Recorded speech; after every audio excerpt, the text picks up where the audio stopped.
پیارے ناظرین، السلام علیکم ورحمۃ اللہ وبرکاتہ۔ آج میں آپ لوگوں کو اسلام میں مصافحہ اور سلام کی اہمیت کے بارے میں کچھ بتانے جا رہا ہوں۔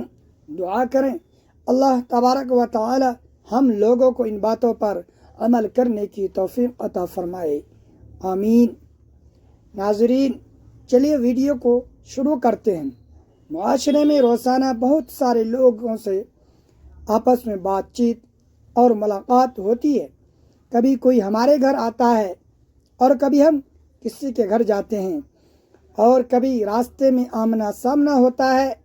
ہماری آپس میں روز روز کی ملاقاتیں اور ملنا جلنا محبت اور اچھے میل ملاپ کا ذریعہ ہے، لیکن یہ محبت اور میل ملاپ اس وقت اور بھی زیادہ ہو جائے گا جب ہم اسلامی طریقے پر ایک دوسرے کو سلام اور مصافحہ کا رواج ڈالیں، جیسا کہ حضرت ابو ہریرہ رضی اللہ تعالی عنہ سے روایت ہے کہ نبی کریم صلی اللہ علیہ وسلم نے فرمایا، تم لوگ اس وقت تک جنت میں داخل نہیں ہو سکتے جب تک کہ ایمان نہ لاؤ، اور اس وقت تک کامل مومن نہیں ہو سکتے جب تک کہ ایک دوسرے سے محبت نہ کرو۔ کیا میں تمہیں ایسی بات نہ بتاؤں کہ جب تم اس کو کرو گے تو آپس میں محبت کرنے لگو گے؟ سنو، آپس میں سلام کو پھیلاؤ۔ ایک دوسری حدیث میں نبی کریم صلی اللہ علیہ وسلم نے ارشاد فرمایا کہ ایک مسلمان کے دوسرے مسلمان پر 6 حقوق ہیں۔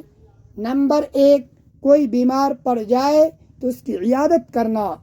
نمبر 2، کسی کا انتقال ہو جائے تو اس کے جنازے میں شریک ہونا۔ نمبر 3، جب کوئی کھانا کھانے کی دعوت دے تو اس کی دعوت قبول کرنا۔ نمبر 4، جب کسی سے ملاقات ہو تو اس کو سلام کرنا۔ نمبر 5، جب کسی کو چھینک آئے تو اس کے جواب میں یرحمک اللہ کہنا۔ نمبر 6، ہر حال میں دوسروں کے ساتھ خیر خواہی کرنا۔ اس حدیث سے معلوم ہوا کہ سلام کرنا ایک مسلمان کا دوسرے مسلمان پر دینی حق ہے، لہذا اس حق کو ادا کرنا چاہیے۔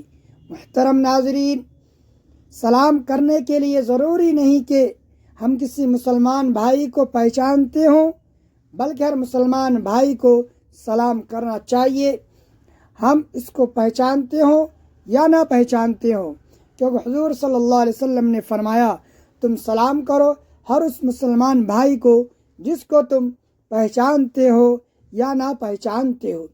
اسی لیے سلام میں پہل کرنے والا اللہ تبارک و تعالیٰ کی رحمت اور مغفرت کا مستحق ہوتا ہے۔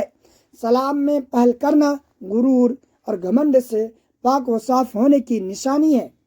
ایک حدیث پاک میں حضور صلی اللہ علیہ وسلم نے فرمایا، چھوٹا بڑے کو سلام کرے، سوار پیدل کو سلام کرے، پیدل چلنے والا بیٹھے ہوئے لوگوں کو سلام کرے، چھوٹی جماعت بڑی جماعت کو سلام کرے۔ ناظرین، سلام جتنا اچھا اور زیادہ ہوگا اتنا ہی زیادہ ثواب بھی ملے گا۔ ایک حدیث میں نبی کریم صلی اللہ علیہ وسلم کی مجلس میں ایک شخص آیا اور کہا، السلام علیکم۔ آپ صلی اللہ علیہ وسلم نے سلام کا جواب دیا اور فرمایا، اس کو 10 نیکیاں ملی۔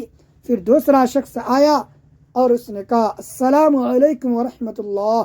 آپ صلی اللہ علیہ وسلم نے اس کے سلام کا جواب دیا اور فرمایا، اس شخص کو 20 نیکیاں ملی۔ پھر ایک تیسرا شخص آیا اور اس نے کہا، السلام علیکم ورحمۃ اللہ وبرکاتہ۔ آپ صلی اللہ علیہ وسلم نے اس کا جواب دیا اور فرمایا، اس شخص کو 30 نیکیاں ملی۔ پھر چوتھا شخص آیا اور اس نے کہا، السلام علیکم ورحمۃ اللہ وبرکاتہ۔ آپ صلی اللہ علیہ وسلم نے اس کا جواب دیا اور فرمایا، اس کو 40 نیکیاں ملی۔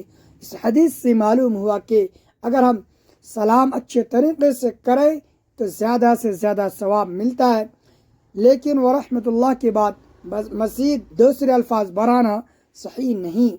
ناظرین، جس طرح ہم سلام کو اچھے طریقے سے کرنے کا حکم ہے، اسی طرح سلام کا جواب بھی اچھے طریقے سے دینا حکم ہے۔ جیسا کہ آپ کو حدیث سے معلوم ہوا ہوگا، اگر باتیں اچھی لگی ہیں تو ویڈیو کو لائک کریں، سبسکرائب کریں اور ثواب کی نیت سے زیادہ شیئر کر دیں، اور اگلی ویڈیو تک کے لیے مجھے اجازت دیجیے۔ خدا حافظ۔